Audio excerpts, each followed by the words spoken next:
आइए एक और बैंक से आपकी करवा रहे हैं मुलाकात और ये है जम्मू एंड कश्मीर बैंक। 1938 में हुई थी इस बैंक की शुरुआत। 20 से ज़्यादा राज्यों में 1000 से ज़्यादा ब्रांचेस है बैंक की और 2020 के बाद से लगातार बैंक मुनाफा दर्ज करता हुआ दिखा है और नतीजे आए थे कल। और बता दूं आपको कि नेट इंटरेस्ट इनकम में रही है 0.5% की बढ़त।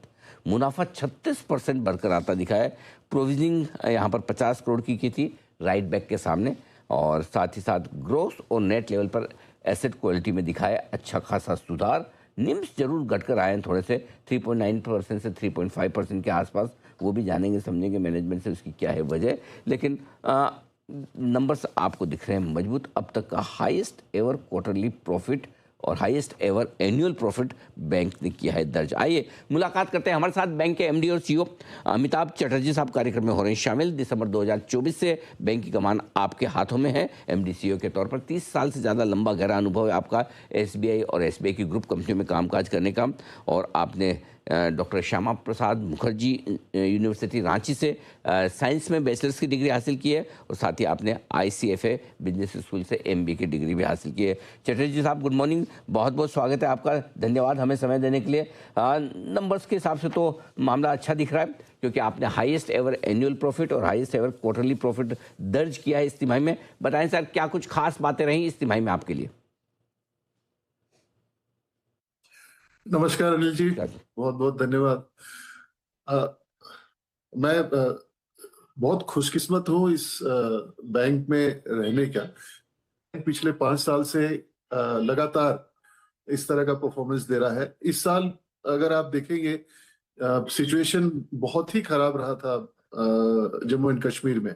उसके बावजूद हमने जो अपनी स्ट्रेटजीज को चेंज किया इंटरिम पीरियड में और फोकस किया डिफरेंट बिजनेस सेगमेंट्स में। और मैंने जैसा आपको पहले भी कहा था रेस्ट ऑफ इंडिया के बिजनेस पे फोकस किया। इन दोनों की वजह से जो आज रिजल्ट निकल के आया है वो in spite of the fact कि हमारा लोकल बिजनेस पे असर पड़ा था पिछले साल और रेपो का इतना सीवियर कट हुआ था पिछले साल। और जैसा आप जानते हैं कि डिपॉजिट्स को लेकर के कितनी परेशानी रही है, उसके बावजूद कासा में भी इम्प्रूवमेंट हुआ है। और हमारे प्रॉफिट के बढ़ने के पीछे ये सभी रीजंस एक साथ ये है। अच्छा, तो बढ़िया परफॉर्मेंस इस तिमाही में आती दिखिए। अब जरा सर एसेट क्वालिटी में जो सुधार दिखा है नेट लेवल पर भी ग्रोस लेवल पर भी जो कम होकर आए हैं, पहले तो इसका कारण बताएं और दूसरा क्या टारगेट लेकर चल रहे हैं आप नेट और ग्रोस लेवल पर एनपीए का। देखिए मैंने पहले भी आपसे बताया कि ये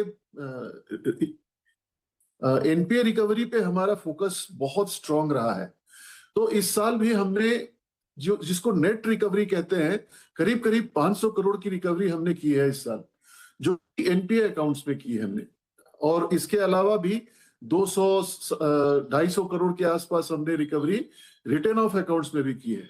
तो एनपीए पे रिकवरी पे फोकस कांस्टेंट रहा है और एसएमए को भी कम करने का फोकस उतना ही रहा है। तो एसएमए भी अगर आप देखेंगे फिगर मार्च 25 से मार्च 26 के अंदर बहुत इंप्रूवमेंट हुआ है। 22% हमारा एसएमए हुआ करता था 25 में, जो कि घट के 12% पे आ गया है। तो भी एफर्ट्स कलेक्टिव एफर्ट्स के वजह से हम एनपीए पे काफी इंप्रूवमेंट कर पाए हैं, जहां 3.32% था हमारा ग्रॉस एनपीए। और नेट एनपीए में भी हमने काफी सुधार की है। प्रोविजन कवरेज रेशियो इंप्रूव रखा है। तो आगे हमारा जो टारगेट है वो 2 से 2.25% के अंदर ग्रॉस एनपीए को ले आना है अगले साल।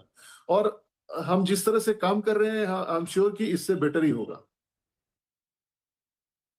देखिए एसेट क्वालिटी और सुधरने की पूरी संभावना नजर आती है। वित्त वर्ष 2026 का गाइडेंस आपका थोड़ा सा मिस रहा है। वित्त वर्ष 2007 स्पेशली निम्स के मामले में सर 2027 का ओवरऑल गाइडेंस क्या लेकर चल रहे हैं आप? सर अगर निम की बात करें तो 125 बेसिस पॉइंट्स रेपो कट के बावजूद और जो कुछ भी इस जम्मू एंड कश्मीर में पिछले साल हमने देखा जिसका असर हमारे रिटेल बिजनेस पे पड़ा था, उसके बावजूद हमने ओवरऑल 3.60 पे मैनेज किया है निम को, और अगले साल इसका 1 क्वार्टर या 2 क्वार्टर पे स्पिल ओवर मैं देख रहा हूं। इस वजह से मैंने गाइडेंस 3.5 का ही दिया है निम का। बट ये अश्योर्ड है कि निम यहां से इंप्रूव ही करेगा, क्योंकि आगे चल के शायद रेट्स में इंप्रूवमेंट भी हो, और दूसरा जो हमारा डिपॉजिट्स पे जो टोन है वो अब आगे नजर आएगा डिपॉजिट रेट्स पे, तो निम इसके बाद इंप्रूव ही करेगा। बट मैंने जो गाइडेंस दिया है वो थोड़ा कंजर्वेटिव दिया है इस साल। कंजर्वेटिव गाइडेंस देकर ज़्यादा बेहतर परफॉर्मेंस आना हमेशा अच्छी है। अब बताएं सर, पिछले क्वार्टर में तो आपने राइट बैक किया था, लेकिन इस बार 50 करोड़ की प्रोविजनिंग की है, कोई खास वजह? नहीं, 50 करोड़ की प्रोविजनिंग की है। कुछ अकाउंट्स जो वीक थे, जो एक्चुअली एनपीए नहीं थे, लेकिन वीक अकाउंट्स पे हमने प्रोविजनिंग की है as a prudent measure, so that अगर बाद में वो एनपीए हो भी तो हमारे ऊपर उसका असर नहीं है और हमारा प्रोविजन कवरेज रेशियो डिस्टर्ब नहीं हो। तो ये एक प्रूडेंट मेजर था जो हमने लिया है।